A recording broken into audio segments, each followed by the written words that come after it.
जब बात पारंपरिक भारतीय हस्तशिल्प की आती है तो कोल्हापुरी चप्पल का नाम गर्व से लिया जाता है। ये सिर्फ एक चप्पल नहीं है बल्कि एक ऐसी धरोहर है जो महाराष्ट्र के दलित कारीगरों की मेहनत, कला और गौरवमयी इतिहास को समेटे हुए है। हाल ही में जब इटली की मशहूर फैशन कंपनी पराडा ने कोल्हापुरी चप्पल का डिजाइन अपने मेंस स्प्रिंग 2026 कलेक्शन में बिना अनुमति इस्तेमाल किया तो महाराष्ट्र के कोल्हापुर में हंगामा मच गया था। लेकिन क्या आपने कभी सोचा है कि दुनिया भर में मशहूर ये चप्पल कोल्हापुर में ही क्यों बनती है? आखिर इसकी कहानी क्या है और कैसे ये दलित समुदाय की पहचान बन गई?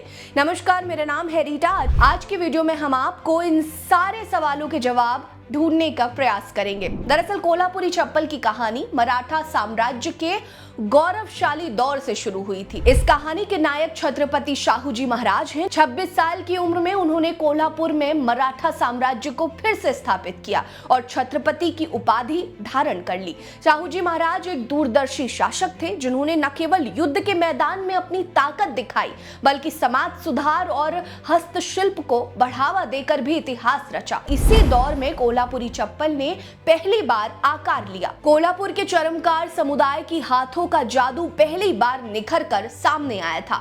दलित समाज से आने वाले चर्मकार लोग चमड़े से जुड़े कार्यों में माहिर थे और उन्होंने राजघराने के लिए ये अनोखी चप्पलें बनानी शुरू की। महाराष्ट्र के साहू और चोपड़े परिवार ने इस कला को निखारा और इसे राजसी ठाट बाट का हिस्सा बना लिया। साहूजी महाराज ने चर्मकार समुदाय की इस कला को न सिर्फ प्रोत्साहन दिया बल्कि इसे सम्मान का दर्जा भी दिलाया। ये खुद इन चप्पलों को अपने दरबार में पहनते थे और अपने दरबारियों को भी इन्हें पहनने के लिए प्रेरित किया करते थे। उन्होंने चर्मकारों को आर्थिक सहायता दी ताकि वे अपने हस्तशिल्प को और बेहतर बना सके। साहूजी महाराज का ये कदम क्रांतिकारी था क्योंकि उस दौर में चर्मकार समुदाय को समाज में हेय दृष्टि से देखा जाता था। लेकिन साहूजी महाराज ने उनकी कला को राज दरबार तक पहुंचाकर दलित समुदाय को एक नई पहचान दी। कोल्हापुरी चप्पल की खासियत ये होती है कि ये काफी हल्का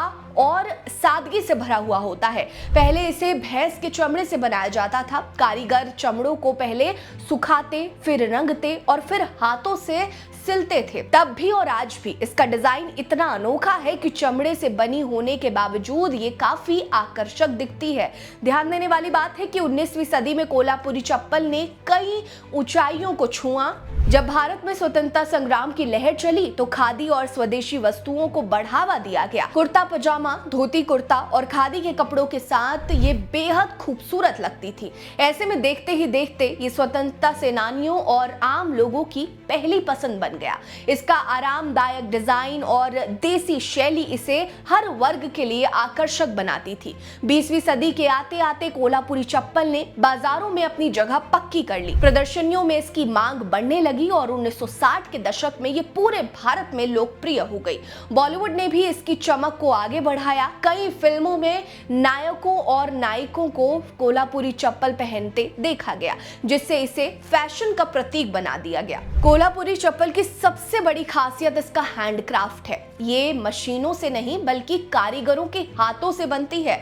चर्मकार समुदाय पहले भैंस के चमड़े को सुखाता है, फिर उसे प्राकृतिक रंगों से रंगता है और बारीकी से सिलाई करता है। इस प्रक्रिया में समय और मेहनत लगती है लेकिन यही इस चप्पल को अनोखा बनाती है।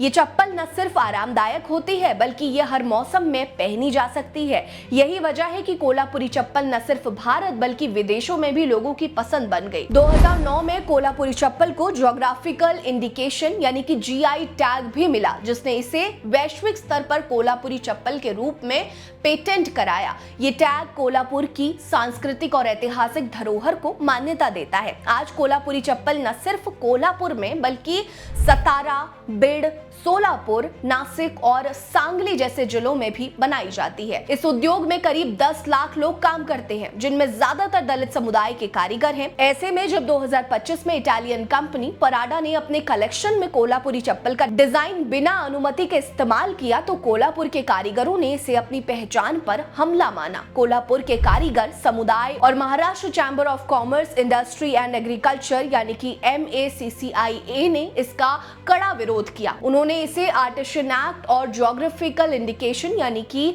जीआई नियमों का उल्लंघन बताया। प्राडा को आखिरकार अपनी गलती माननी पड़ी और स्वीकार करना पड़ा कि उनकी डिजाइन कोल्हापुरी चप्पल से प्रेरित था।